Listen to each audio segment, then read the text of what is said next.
जी बिल्कुल, दुनिया भर की तरह आज ज़िला बहावलनगर में भी जश्न ईद मिलादुन्नबी सल्लल्लाहु अलैहि वसल्लम इंतहाई अक़ीदत और एहतराम से मनाया जा रहा है। ज़िला भर में रैलियों और जुलूसों के बरामद होने का सिलसिला भी जारी है।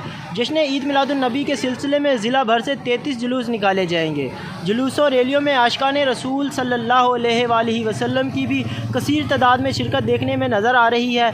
इसी के साथ ही हर तरफ दुरूद व सलाम और सरकार की आमद मरहबा की सदाएँ फ़िज़ाओं में गूंज रही हैं और ये बता रही हैं कि आखिर ज़मां सल्लल्लाहु अलैहि वसल्लम की आमद है। अगर इस हवाले से सिक्योरिटी की बात की जाए तो जुलूसों की सिक्योरिटी के लिए ज़िला भर में 1700 से ज़ायद पुलिस एहलकार तैनात किए गए हैं और तमाम जुलूसों की फुल प्रूफ सिक्योरिटी को भी यकीनी बनाया गया है।